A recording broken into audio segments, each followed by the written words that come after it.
we pay homage to the storied legacy of the Buganda kingdom at the Kabaka'S Palace, the official residence of the Kabaka, the King of Buganda. Hello everyone, my name is Muyomba Augustine. I'm the tour guide in Buganda Kingdom under Buganda Heritage and Tourism Board.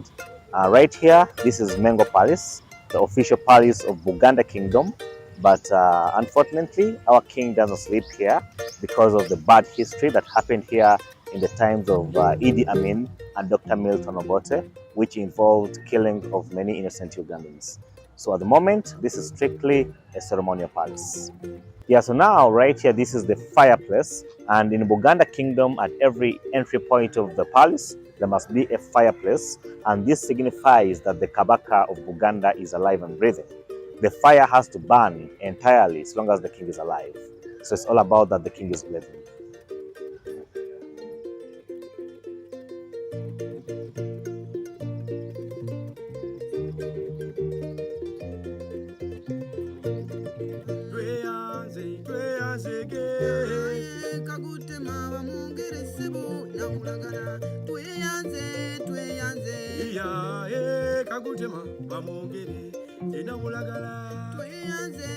Right here we have the first roundabout within the Royal Mile, and in here only the Kabaka move through in.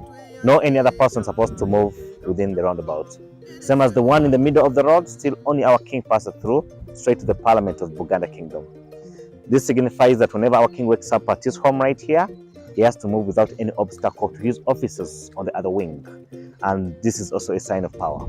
So now right here, this is an East German made cannon, and these were over 30 in number, given to Idi Amin by his good friend called Mama Gaddafi in 1978. They were to help him fight his former boss Obote, who was in Tanzania planning to come and attack Uganda. But then the others were all taken away by the central government of Uganda in 1997. That's when this palace was handed back to the kingdom. So this is just here in memory of Idi Amin killing people, though it doesn't work anymore.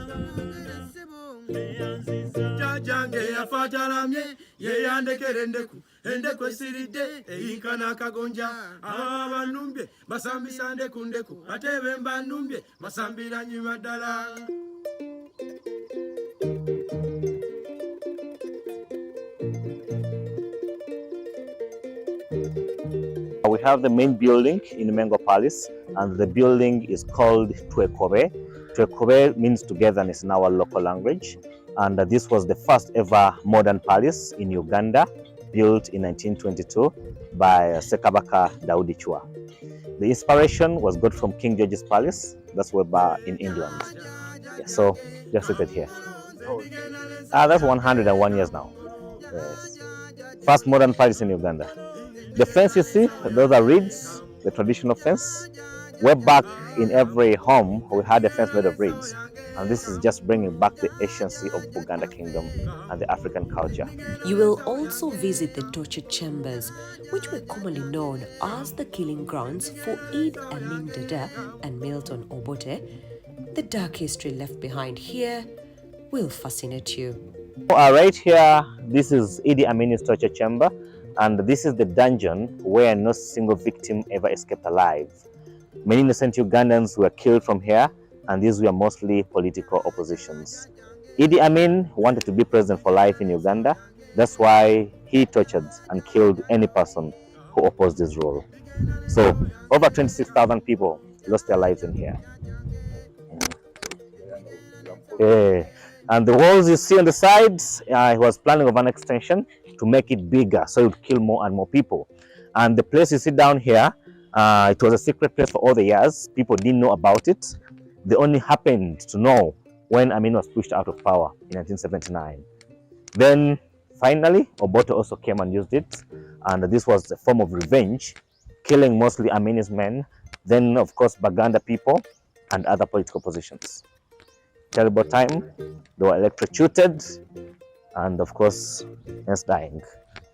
Many Ugandans don't have fathers, grandfathers because of this place.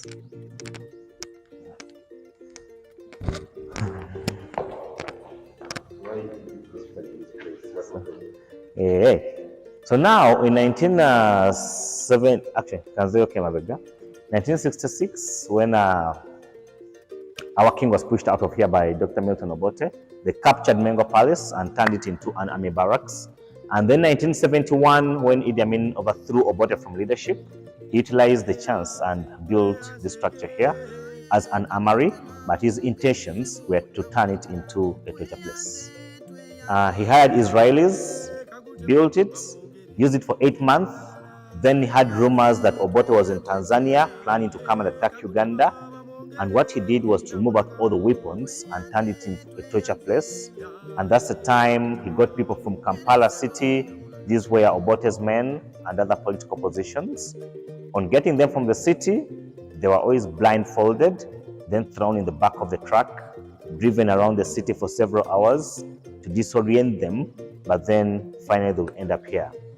And on reaching here, there was some amount of water down there, and then at the entrance, it was an electricity switch. So place the victims in the water, electrocute them with the process of on and off as he was getting information.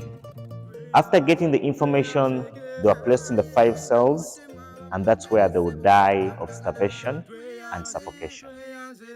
And at times, when he had brought in others to torture and the cells were really full, to throw out the weakened ones down in the water, kill them with electricity, to provide space for the fresh ones he had brought.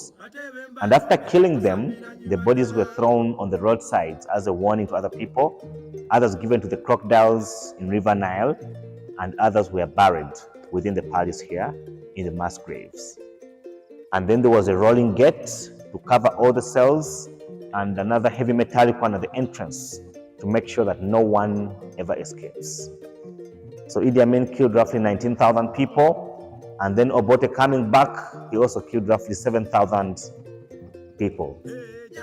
And then we have some writings on the wall. For instance, this is saying, "I never forget my husband was killed, people of Obote."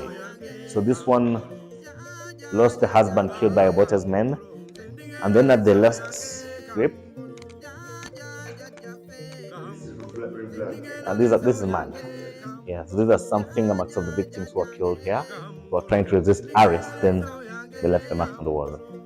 And then these are believed to be fingernails cracked on. Yes, that's how terrible Uganda was. Yeah.